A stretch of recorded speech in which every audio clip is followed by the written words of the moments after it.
A cute and scary cookie. That is what we are creating today. Hi everyone, my name is Billie Eilish. Let's get started. If you haven't already, make sure you hit that like button and the notification bell so that you can see all of my videos as soon as they go up. And also, I'm highlighting the ASPCA. There are links in the description box so you can donate, you can volunteer, or you can just look for a companion. Senior dogs are preferred. There are also turtles. Now let's start this cake. So we're creating two versions of the same idea.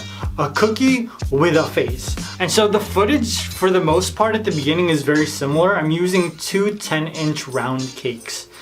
Because cookies don't really have a consistent shape, I just basically made sure that they were round. That's all a cookie is, round. The height and depth of a cookie is always different depending on what ingredients you use. Or like, is your butter melted? Did you put this much baking soda? Or even less? Or did you put baking powder? All of that changes the cookie.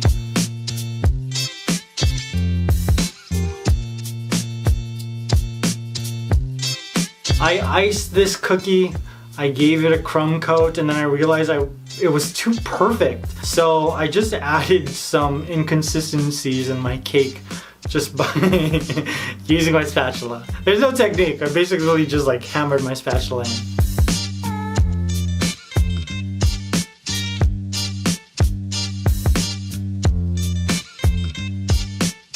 After I finished my crumb coat, I decided that I wanted this cookie to be kind of eaten. I wanted a bite to be taken out of it. So I'm using a cookie cutter, a round cookie cutter, just to cut out a corner of my cookie. Well, there is no corner because it's a circle. Well, a portion of my cookie. Then I covered it with some cookie brown fondant. Ooh, okay. We got like a butterscotch syrup color. I'm liking it. I love butterscotch. I think it's perfect. There's just a little bit of yellow to highlight like the goldenness in my cookie. It's yummy. So I placed it onto my cookie. I kind of emphasized all of the little bumps I created with my offset spatula. Then I just peeled away the excess. I'm using two big tips to kind of create indentations so I know where both of the eyes will be.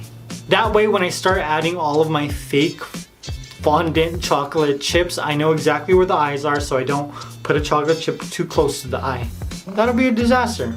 Now my fondant dark chocolate chips. Oh, I don't have that color. Okay, well I'm going for like a semi-sweet kind of dark chocolate chip.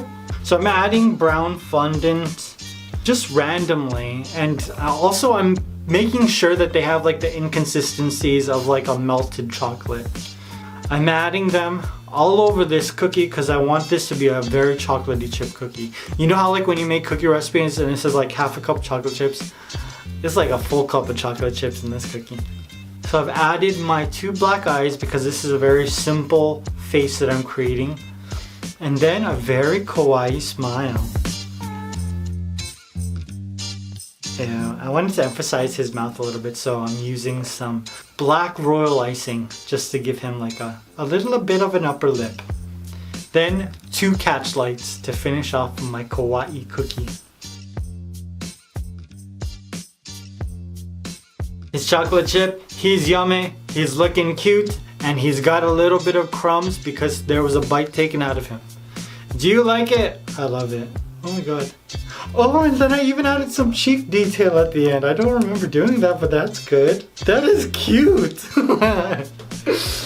I'm like reacting to my old footage and I'm saying that this cookie is looking cute. Now it's time to start the scary cookie. Now the kawaii cookie I shot a long time ago when I shot the croissants and the taco and all of the other kawaii cakes that I made. I think I did that like last year.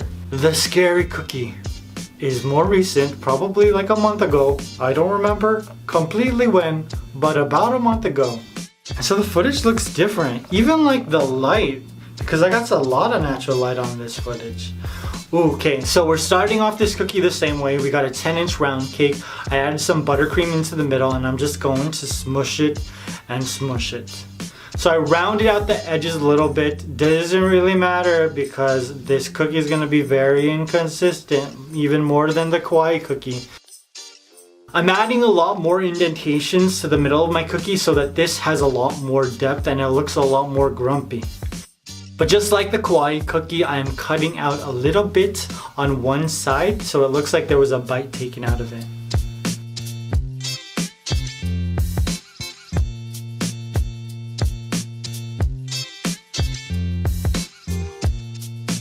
Ooh, and now, oh look at that, we got some more of that butterscotch syrup going on. Is it the same fondant? No, it's not. It's different fondant. Imagine if it was the same, like a year-old fondant. Oh gosh.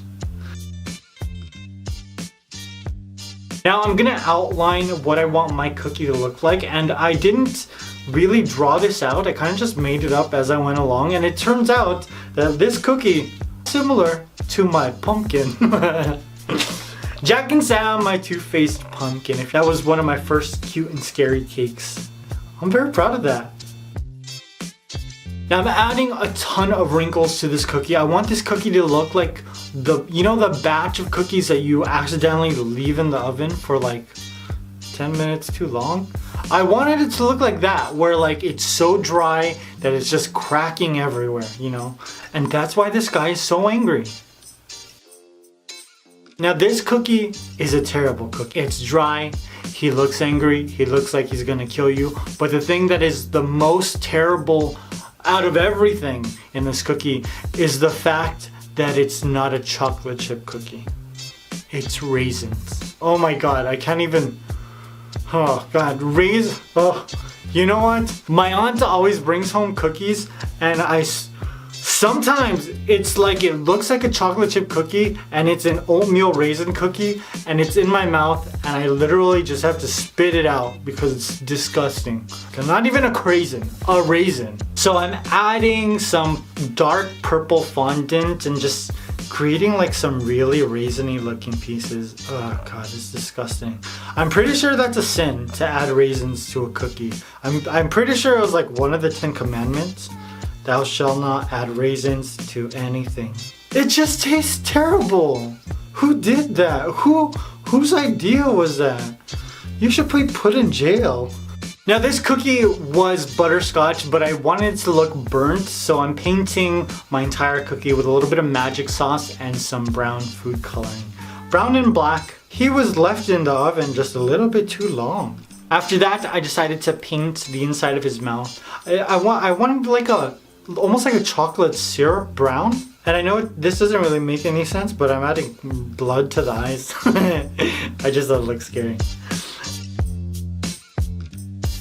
Oh, and what's going on here?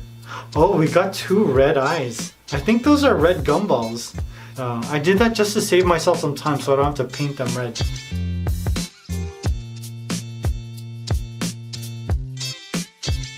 And voila, my scary cookie is complete.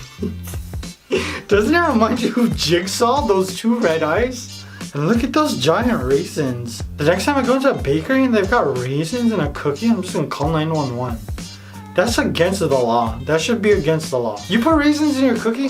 Why do you want to make the world a terrible place? Now my cookies are done. Which one do you like best? Do you like the kawaii one? He's so cute, isn't he? And then you got this horrible raisin cookie. So I would name the kawaii cookie Ralph. I like that name. I think I've named something else that, but I just really like the name Ralph. And I would name the raisin oatmeal cookie Scott, because I know a Scott and every time I talk to him I feel like I just ate an oatmeal raisin cookie. Well, we don't talk anymore, so that's fine. Now, I hope you guys enjoyed this. Let me know in the comments what kind of character you'd like to see 2 versions of. What kind of animal, what kind of doll, what kind of food would you like to see in a cute or scary format? I love you guys. I'll see you very soon. Peace!